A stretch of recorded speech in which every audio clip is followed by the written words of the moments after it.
Oi gente, eu sou a Duda e hoje eu tô aqui pra gente conversar sobre a trilogia da Névoa de Carlos Ruiz Zafón. Quem acompanha já sabe que já tem vídeo aqui no canal individualmente sobre cada um desses livros. Porém, como são vídeos do projeto de leitura Zafón, esses vídeos contêm spoilers. Eu já tinha desde o início a ideia de trazer um vídeo só sobre a trilogia da Névoa como um todo, completamente livre de spoilers, para que ele possa chegar a mais pessoas que possam conhecer o talento incrível de Carlos Ruiz Zafón desde sua estreia literária. Eu imagino que você já conheça o Zafón, que foi um escritor espanhol que faleceu em 2019 e nos deixou um legado incrível na literatura, livros maravilhosos e marcantes. E ele começou então neste mundo literário no começo da década de 90. A estreia literária de Zafón foi em 1993 com O Príncipe da Névoa, seguido então por O Palácio da Meia-Noite em 94 e finalizando a trilogia da Névoa com As Luzes de Setembro em 1995. São 3 livrinhos curtos, mas bem intensos, especialmente o meu favorito dos 3, que é O Príncipe da Névoa, mas os 3 são incríveis, com histórias marcantes, histórias para um público jovem, porém, como o próprio Zafón costumava dizer, são pessoas de 9 a 90 anos. É de fato um livro para todas as idades, mas que vai agradar com certeza novos leitores. Então, por exemplo, se você está procurando um livro para presentear jovens leitores, vai fundo na trilogia da Névoa que não vai se arrepender. É uma grande indicação de livro que serve para despertar o prazer na leitura, né? Zafón tinha esse talento. Ele conseguia criar histórias envolventes, com intrigas, romance, suspense, muito mistério, né? Eu sou louca por um mistério desde criança e com certeza eu teria amado ler as histórias de Carlos Ruiz Zafón ali por volta dos meus 8, 9 anos. Então são livros curtinhos, gente. Aqui o autor simplifica as histórias, porém isso não quer dizer que as histórias sejam rasas, muito pelo contrário. Zafón consegue despertar emoções aqui nesses livros a ponto de nos fazer chorar. Sim, eu chorei com alguns desses livros aqui. Pra mim são histórias muito especiais, eu vou mencioná-las como um todo, depois eu entro um pouquinho em cada uma, porém eu vou falar da série como um todo, já que ela tem uma grande ligação, né? São livros que podem ser lidos independentes, eles não têm, na real, eles não têm uma continuidade, então não é como se você precisasse ler o primeiro para ler o segundo ou o terceiro. Se você quiser, pode ir direto até para o terceiro e não vai ter problema nenhum, porque cada um desses livros tem uma história completa por si só, uma história que tem o seu início e o seu fim. No entanto, eles são sim ligados por alguns elementos em comum entre os 3. As histórias, inclusive, meio que lembram umas às outras, né? O Zafón traz alguns cenários diferentes, algumas coisinhas diferentes, mas as histórias têm bastante semelhança entre si. É um livro tão interessante para leitores mais jovens, porque ele vai trazer algumas lições incríveis, são realmente livros que vão trazer mensagens muito positivas.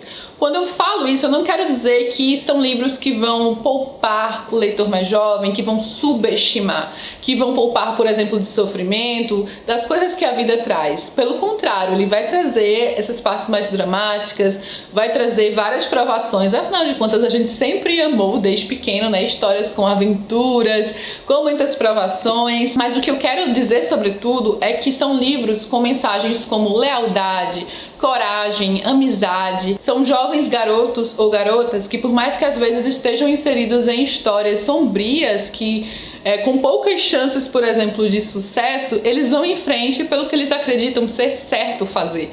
Eles vão enfrentar aquelas provações com muita coragem e lealdade e com muito carinho e amor pelas pessoas ao seu redor. Então são pessoas que criam uma ligação muito bonita, sabe? Desde o primeiro livro, no segundo e no terceiro.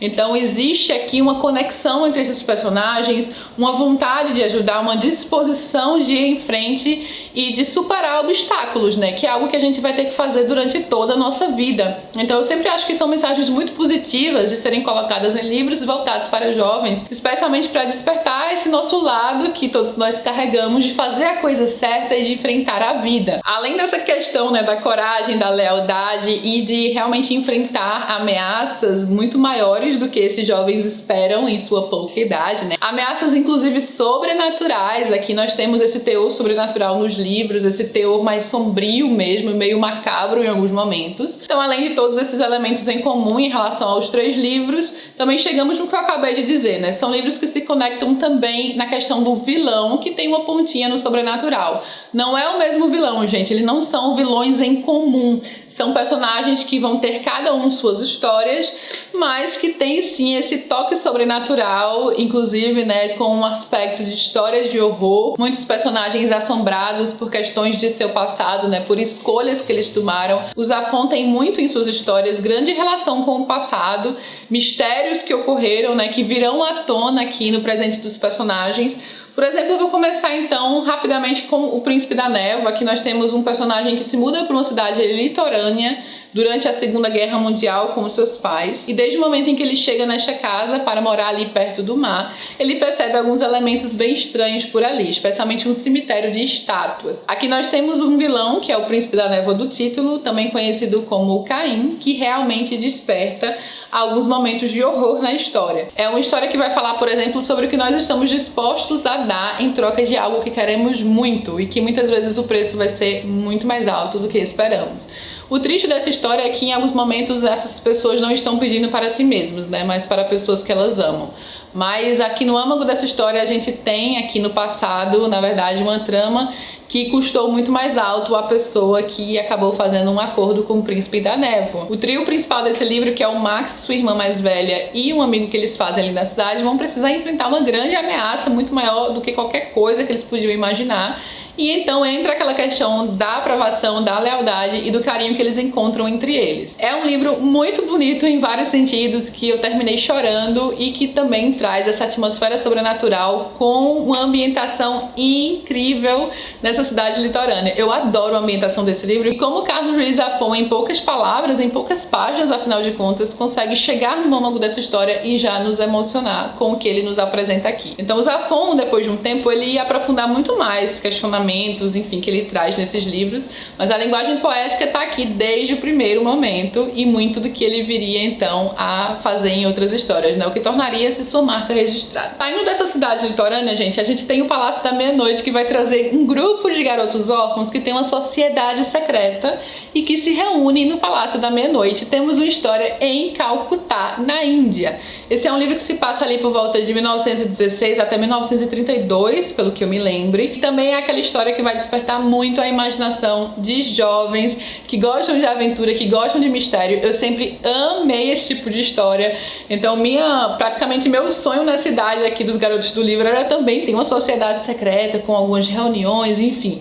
Só que esses garotos que têm uma ligação tão forte entre si, justamente por serem órfãos e por estarem num momento muito específico em suas vidas, que eles estão prestes a sair do orfanato e enfrentar a vida, eles vão passar por uma provação imensa, algo no passado que vai chegar para cobrar o seu preço. Então, mais uma vez, é um tema que se repete nessa história, e inclusive aqui o vilão é um pouco mais desenvolvido, né? Porque por mais que eu adore o Príncipe da Névoa, eu gostaria de ter visto um pouquinho mais do vilão dessa história, entender um pouquinho mais por trás dele, e aqui o Zafón já entrega um pouco mais nesse sentido. Curiosamente, não é um livro que me despertou tantas emoções quanto este aqui, gente. Esse aqui é um dos mais fortes, por mais que ele seja um livro rápido, que não se aprofunde tanto. Pra mim, ele conseguiu despertar realmente uma reação emocional forte. O Palácio da Meia-Noite também tem vários elementos incríveis. O Zafón tá bem afiado em alguns momentos aqui de linguagem poética, e o laço que une esses garotos, a lealdade, a coragem, o amor que eles sentem um pelo outro, sabe? É realmente muito bonito. É uma história que me lembrou, de certo modo, o It, também do Stephen King. Aliás, eu acho que essa aqui também, né? Eu falei pra vocês que essa aqui também me recordou. É a forma como a amizade é apresentada, enfim, alguns elementos sobrenaturais aí que parecem muito maiores do que qualquer pessoa consegue enfrentar, até sem perder a sanidade, né? Porque aqui, por exemplo, acontece algo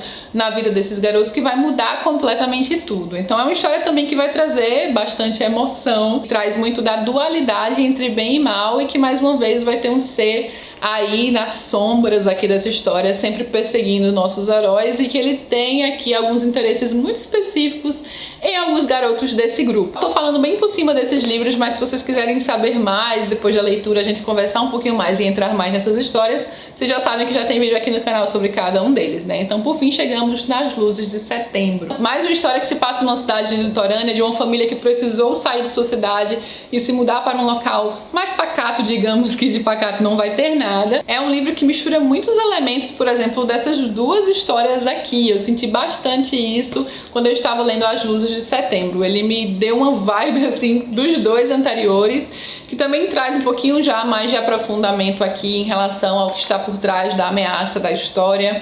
Traz elementos de terror como uma mansão meio mal assombrada. Uma mansão, por exemplo, repleta de autômatos com uma figura central ali meio excêntrica por trás. Robôs, tipo objetos mecânicos, né? Já algo meio creepy, meio bizarro, já deixa antever aí que a coisa vai ser muito pior do que aparenta à primeira vista. E temos aqui uma garota que chega com sua mãe e seu irmão mais novo pra morar ali e que faz uma grande amizade com um garoto que já mora naquela cidade, né? Então aqui nós temos também essa parte de amor juvenil, que também é muito bonita, e também de muita coragem e ir além das suas forças, assim, até onde você pode, para salvar e para defender quem se ama. Isso é algo que acontece nesses 3 livros aqui. O Zafón coloca muitas emoções e sentimentos puros e profundos nesses garotos, algo que sempre nos emociona.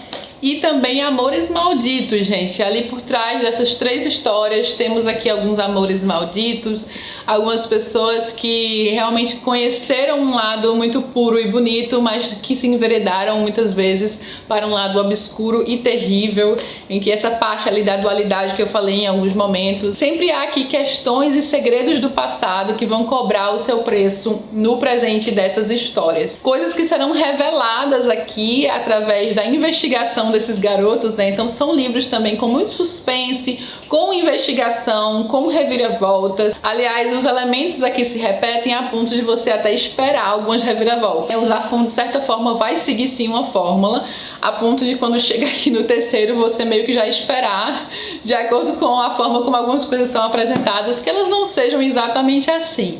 Então sim, vários elementos entre esses 3 livros se repetem, mas são livros muito bons. Eu gostei muito de cada um desses livros e são histórias que me despertaram uma reação emocional.